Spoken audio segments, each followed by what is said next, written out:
ಹುಟ್ಟಿದರೆ ಕನ್ನಡ ನಾಡಲು ಹುಟ್ಟಬೇಕು, ಮೆಟ್ಟಿದರೆ ಕನ್ನಡ ಮಣ್ಣ ಮೆಟ್ಟಬೇಕು.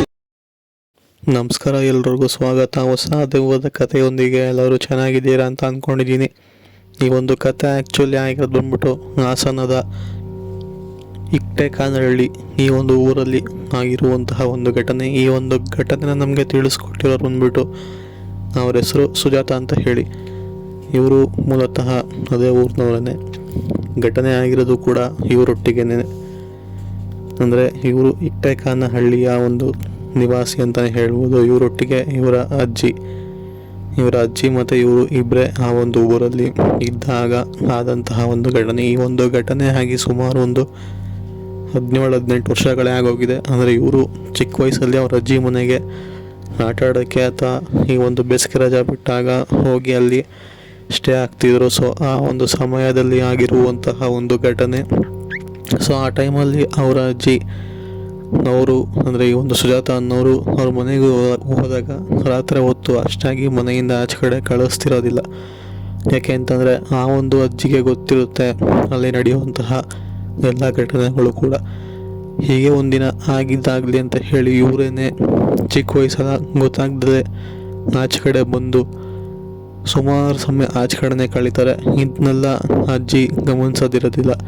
ಯಾಕೆ ಅಂತಂದರೆ ಅವರು ಒಳಗಡೆ ಅಡುಗೆ ಕೆಲಸದಲ್ಲಿ ಸ್ವಲ್ಪ ಬ್ಯುಸಿಯಾಗಿರ್ತಾರೆ. ಆದ ಕಾರಣ ಇದನ್ನೆಲ್ಲ ಗಮನಿಸ್ತಿರೋದಿಲ್ಲ. ಸರಿ ಅಂತ ಹೇಳಿ ಇವರು ಕೂಡ ಬಂದು ಆಚೆ ಕಡೆ ಆಟ ಆಡ್ತಿರ್ತಾರೆ. ಆ ಸಮಯದಲ್ಲಿ ಇವರೊಟ್ಟಿಗೆ ಬೆಳಗ್ಗೆ ಸಮಯ ಕಳೆದಂತಹ ಅಷ್ಟು ಜನ ಇವರ ಸ್ನೇಹಿತರು ಎಲ್ಲ ಏನಿರ್ತಾರಲ್ಲ ಅವ್ರು ಯಾರು ಕೂಡ ಒಬ್ಬರು ಕೂಡ ಆಚೆ ಕಡೆ ಬರೋದಿಲ್ಲ ಆ ಸಮಯಕ್ಕೆ.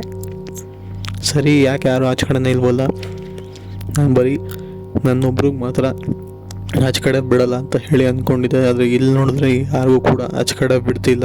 ಇದು ಯಾರೂ ಕೂಡ ಆಟ ಆಡೋದಕ್ಕಿಲ್ಲ. ಎಷ್ಟೊತ್ತು ಅಂತ ಒಬ್ಬಳೇ ಸಮಯ ಕಳೀಲಿ ಅಂತ ಹೇಳಿ ಇವರು ಕೂಡ ಹಿಂತಿರುಗಿ ವಾಪಸ್ಸು ರೋಡಿಂದ ಮನೆಗೆ ಹೋಗಬೇಕಾದ್ರೆ ಅವರ ಮನೆ ಬಂದ್ಬಿಟ್ಟು ಹಂಚಿನ ಮನೆ. ಸೊ ಅವರ ಮನೆ ಮೇಲ್ಗಡೆ ಅವ್ರಿಗೆ ಒಂದು ಕಪ್ಪು ಬೆಕ್ಕು. ಈ ಹಿಂದೆ ಆ ಊರಲ್ಲಿ ಆ ಒಂದು ಬೆಕ್ಕನ್ನ ಅವರು ನೋಡಿರೋದೇ ಇಲ್ಲ. ಸೊ ಕರಿಬೇಕು, ಕೆಂಪಾದಂತಹ ಕಣ್ಣುಗಳನ್ನ ಗಮನಿಸ್ತಾರೆ.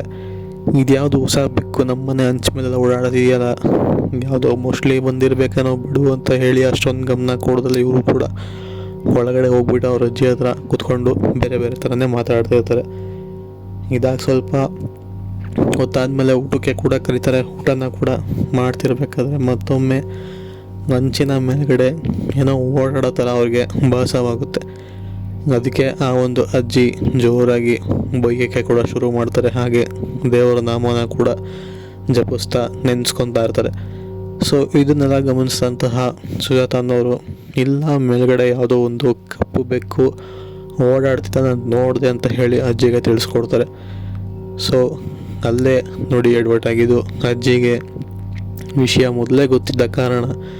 ಸೊ ಇನ್ನು ನೀನು ಈ ಊರಲ್ಲಿರೋದು ಸರಿಯಲ್ಲ, ನಾಳೆ ಬೆಳಗ್ಗೆನೇ ಎದ್ದಿದ ತಕ್ಷಣ ನಿನ್ನ ದೇವಸ್ಥಾನಕ್ಕೆ ಕರ್ಕೊಂಡು ಹೋಗ್ತೀನಿ, ಆದಷ್ಟು ಬೇಗ ಊಟ ಮಾಡಿ ಯಾವುದ್ರ ಬಗ್ಗೆನೂ ಕೂಡ ಗಮನ ಕೊಡಬೇಡ, ಮಲ್ಕೊ ಅಂತ ಹೇಳಿ ಹೇಳ್ತಾರೆ. ಇದನ್ನೆಲ್ಲ ಕೇಳಿದಂಥ ಸುಜಾತಾಗೆ ಚಿಕ್ಕ ವಯಸ್ಸಾಗಿದ್ದ ಕಾರಣ ಬಿಡುಗೇನೋ ಎದುರಿಸಾಗಿ ಹೇಳ್ತಿರ್ಬೇಕು ಅಂತ ಹೇಳಿ ಅವರು ಕೂಡ ಸುಮ್ಮನೆ ಹೆದರ್ಕೊಂಡು ಹಾಗೆ ಇರ್ತಾರೆ. ಸರಿ, ಊಟ ಎಲ್ಲ ಮುಗಿಯುತ್ತೆ. ಆಚೆ ಕಡೆ ಬಂದು ಕೈ ತೊಳೆಯೋಣ ಅಂತ ಹೇಳಿ ಆಚೆ ಕಡೆ ಹೋಗ್ಬೇಕಾದ್ರೆ ಅಜ್ಜಿ, ಆಚೆ ಹೋಗ್ಬೇಡ, ತಟ್ಟೆಲ್ಲೇ ಕೈ ತೊಳ್ಕೊ, ನಾನೇ ತೊಗೊಂಡೋಗಿ ಹಾಕ್ತೀನಿ ಅಂತ ಹೇಳಿ ಒಳಗಡೆ ಕೈ ತೊಳಿಸಿ ಅವ್ರನ್ನ ಒಳಗಡೆ ಇರೋದಕ್ಕೆ ಹೇಳ್ತಾರೆ. ಆದರೆ ಅಜ್ಜಿ ಮಾತ್ರ ಆ ಒಂದು ಕೈ ತೊಳೆದಿರುವಂತಹ ತಟ್ಟೆನ ತೊಗೊಂಡೋಗಿ ಆಚೆ ಕಡೆ ಹಂಚಿನ ಮೇಲೆ ಎಸಿತಾರೆ. ಹೌದು, ಅವ್ರು ಕೈ ತೊಳೆದಿರುವಂತಹ ನನಗೇನಿದೆಯಲ್ಲ ಅದನ್ನು ತೆಗೆದು ಹಂಚಿನ ಮೇಲೆ ಎಸೆದು ಕೊನೆಗೆ ಆ ಮೂಸಲಿ ತಟ್ಟೆನ ಇಳಿಸ್ಬಿಟ್ಟು ತಟ್ಟೆನ ಆ ಒಂದು ಮಣ್ಣು ಮೇಲೆ ದಬಾಕ್ಬಿಟ್ಟು ಒಳಗಡೆ ಬರ್ತಾರೆ, ಬಾಗಿಲು ಹಾಕ್ಕೊತಾರೆ, ಬಿಡೋದಿಲ್ಲ. ಸರಿ ಅಂತ ಹೇಳಿ ಬೆಳಿಗ್ಗೆ ಆಗೋ ಹೀಗೋ ಮಾಡಿ ಕಳೀತಾರೆ. ಅಷ್ಟರಲ್ಲಿ ಆಗದೆ ಮನೆಯ ಸುತ್ತಮುತ್ತ ಆಲ್ಮೋಸ್ಟ್ ಅಲ್ಲಿ ಯಾವುದು ಕೂಡ ಬೆಕ್ಕು ಇರೋದಿಲ್ವಲ್ಲ.